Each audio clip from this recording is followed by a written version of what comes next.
sin nada mejor que hacer, hijo de su chingada madre. ¿Qué es el Tao? Alan Watts. El Tao que puede explicarse no es el Tao eterno. El nombre que puede nombrarse no es el nombre eterno. Lo innombrable es la realidad eterna. El nombre es el origen de todas las cosas. Al liberarse del deseo, se comprende el misterio. Retenidos en el deseo, se ven solo las manifestaciones.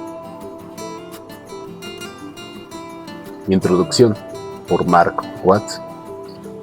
La antigua filosofía del Tao es una de las formas más frescas e intrigantes que en los tiempos modernos han llegado a Occidente desde el lejano Oriente.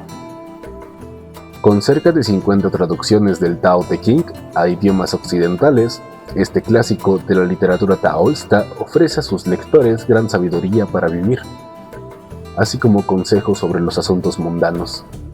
Es, a su vez, una fascinante ventana hacia el misterioso mundo de la China predinásica. La naturaleza totalmente práctica del pensamiento taoísta suele pasarse por alto por los lectores occidentales que titubean al adoptar una forma de conocimiento ajena y extraña. Pero en la filosofía del Tao se descubre una perspectiva sorprendentemente contemporánea. La palabra Tao, que se pronuncia casi como se escribe, pero con un sonido suave de la T, le ha prestado su nombre a una forma de vivir y a un entendimiento del mundo con profundas implicaciones para las sociedades modernas. Principalmente el taoísmo pone gran énfasis en el balance entre la conciencia humana y el ser como parte integral del contexto de vida. Encarna nuestra más profunda comprensión de la conciencia ecológica. Por otra parte, el aspecto místico del pensamiento taoísta es altamente enigmático, ya que uno encuentra la puerta de acceso al mundo de los chamanes que floreció en China durante un lapso de al menos 5000 años hasta llegar al periodo en que se escribieron los textos taoístas. En nuestro lenguaje, como lo explica Alan Watts, la palabra Tao engloba dos amplios conceptos.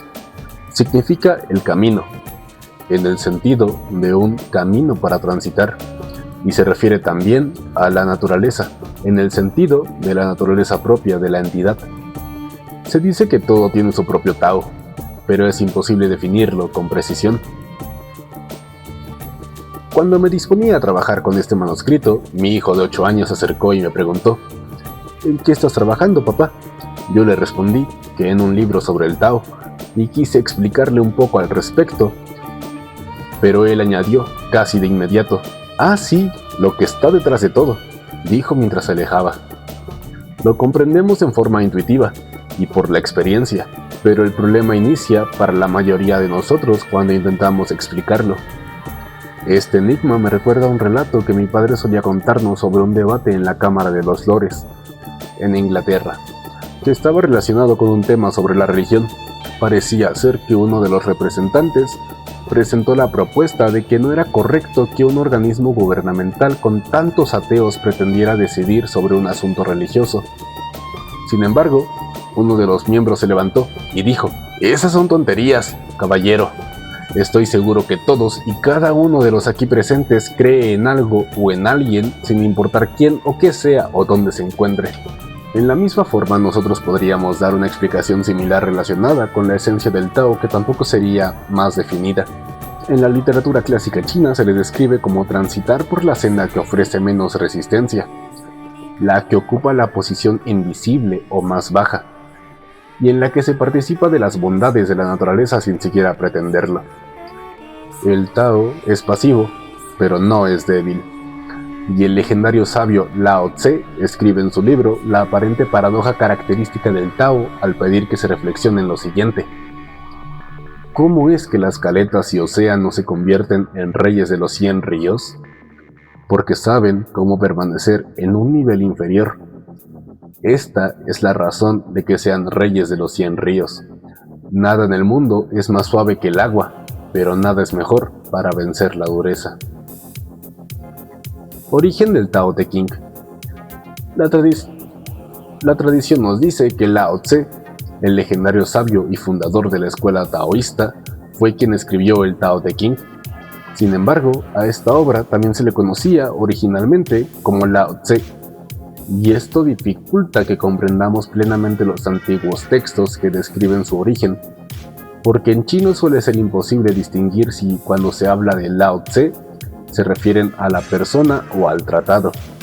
No obstante esto, al antiguo escrito se le ha asignado una fecha aproximada que lo ubica en el siglo VI antes de la era cristiana, que es la época en que se supone que vivió Lao Tse. Sin embargo, se asume que el texto no tuvo circulación sino hasta el siglo IV a.C. Esta fue la época de oro de la filosofía china que dio origen a una diversidad de posturas filosóficas, conocidas como las 100 escuelas del pensamiento, y de donde proviene también el otro gran clásico de la literatura china, el I Ching. Sin embargo, no es sino hasta el primer siglo después de Cristo que encontramos un relato, el Shi Chi, o registros del historiador, donde se encuentra una de las primeras referencias sobre Lao Tse. Ahí se nos narra que Confucio visitó al filósofo en la corte de Zhou, donde se nos dice que Lao Tse servía como bibliotecario. Se señala que en el encuentro Lao Tse riña a Confucio por su actitud pomposa y egoísta, y este lo comenta posteriormente con sus discípulos. Sé que las aves pueden volar, que los peces pueden nadar, y que los animales pueden correr. Para los que corren, puede utilizarse una red. Para los que nadan, un sedal. Y para aquellos que vuelan, se libera una flecha. Pero un dragón asciende al cielo, camina en el viento y nada entre las nubes, y no conozco ninguna forma para atraparlo. Hoy he conocido a Lao Tse, que es hombre y dragón. La referencia a la ascensión del dragón al cielo nos ofrece una clave de los rituales originales del taoísmo, porque revela el vínculo con el antiguo linaje chamánico de la región. El dragón, al igual que la serpiente emplumada en la mitología de Centro y Sudamérica, combina las escamas de la serpiente con las plumas o alas de ave. Las plumas o alas del dragón o ave son representativas del vuelo del chamán, y las escamas representan un renacimiento, ya que la serpiente se despoja de su piel para encontrar que hay una nueva debajo de la anterior. La combinación de estos atributos describe con precisión los rituales de sueño, muerte y renacimiento de los chamanes que se conocen desde épocas tan lejanas como el período neolítico. En la alfarería que data del año 5000 a.C., descubierta en la década de los 50, en la villa de Bampo, cerca de Xi'an, se encuentra una vasija que muestra 4 imágenes de un chamán en trance o sueño, y la quinta es un ser ya transformado. Este ejemplo de cerámica es muy frecuente con la representación de hechiceros que se dice abandonan sus cuerpos para realizar viajes astrales, y, después de ello, el chamán o iniciado renace al amanecer totalmente transformado. No obstante que la antigüedad de la información proporciona ciertas bases, la verdadera historia del legendario sabio Lao Tse es vaga. Para oscurecer más la situación, los relatos que tenemos donde se menciona a Lao Tse no se escribieron sino hasta cientos de años después de que sucedieron, y es posible que algunos de los hechos se hayan adaptado para corroborar unas leyendas sobre el origen de sus trabajos. Una leyenda popular sostiene que el Tao Te Ching fue escrito por Lao Tse en la caseta de observación de una muralla cuando se disponía a abandonar su puesto para retirarse a vivir como ermitaño. Según este relato, se dice que el guardabarrera insistió para que Lao Tse escribiera su sabiduría antes de marcharse. Otra teoría más aceptable es que diversos escritores anónimos registraron la filosofía durante algunos periodos para que la sabiduría de los habitantes llegara a los gobernantes de las ciudades. Esto con la esperanza de que pudieran facilitar la vida de la gente común. Y así el relato del guardabarrera sería solo un simbolismo sobre el origen de la fuente en el exterior de la ciudad amurallada. Esta teoría se ajusta con el ambiente tumultuoso del periodo de guerras entre provincias, y se apoya más en el hecho de que los últimos capítulos del texto tienen un contexto decididamente político, y ofrecen, con cierta ingenuidad, consejo a quienes tienen posiciones de autoridad. En el primer siglo de nuestra era, el libro Lao Tse estaba dividido en 2 trabajos que eran el Tao Te Ching y el Te Ching. La división refleja los diferentes énfasis de cada sección del libro, la primera en el Tao y la segunda en el Te, que significa en forma aproximada virtud, aunque Alan Watts la llama habilidad para vivir. Posteriormente, ambas secciones se combinaron y dieron forma al libro como lo conocemos en la actualidad. Algunos eruditos creen firmemente que el Tao Te Ching es en realidad una compilación de escritos de varios autores que simplemente atribuyen su trabajo al legendario Lao Tse. Sin embargo, la consistencia en el estilo y el ritmo de los argumentos presentados en ambas partes del texto sugiere algo completamente diferente. Es más probable que este libro de consejos sea el trabajo de un solo autor que delineó la sabiduría popular prevaleciente en aquella época, y es posible que los dos libros fuesen escritos durante periodos diferentes en la vida del autor, o como respuesta a diferentes inquietudes.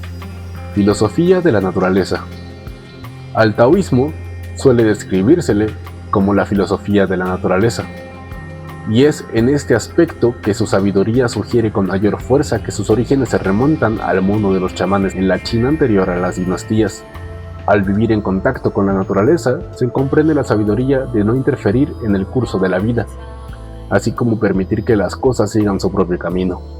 Es la misma sabiduría que nos dice que no debemos interferir con nuestro propio camino, que se debe remar con la corriente, partir la leña conforme al hilo de la madera, y buscar comprender el esfuerzo interno de nuestra naturaleza en vez de pretender cambiarlo.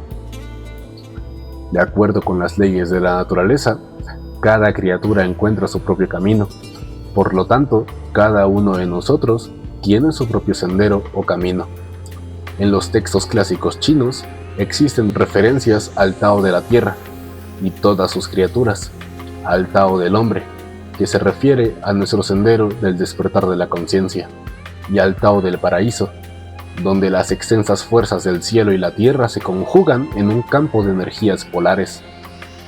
Estas fuerzas, en forma conjunta, crean el mundo donde existe la vida, e introducen de manera gradual en nosotros el conocimiento instintivo de las fuerzas primarias que se conjugan en la mente. En este libro, Alan Watts nos ofrece sus años de estudio del Tao, concentrándose para explicar en forma vivencial las ideas esenciales y los términos del pensamiento taoísta. Brinda al lector la oportunidad de experimentar el Tao como una práctica personal de liberación sin las limitaciones de las creencias comunes en nuestra cultura. Este libro se basa en las pláticas ofrecidas en sus seminarios durante los últimos 10 años de su vida, y ofrece una forma para comprender el verdadero valor de nuestro ser como individuos con libre albedrío que aceptan los patrones siempre cambiantes del mundo natural. Exploramos la sabiduría de la forma en que las cosas por sí mismas, su yan o por sí mismo, así como permitir que la vida se desenvuelva sin interferencia y sin forzar situaciones cuando el tiempo no es el adecuado, wu wei o sin forzar. En la filosofía del Tao, aprendemos pronto que esforzarse para tener éxito, con la teoría de que no se puede obtener algo por nada, debe balancearse de la comprensión de que no puedes tener algo de nada, porque cualquier cosa requiere siempre su opuesto, un lugar para estar, ya sea una vasija receptora, una mente tranquila o un corazón abierto.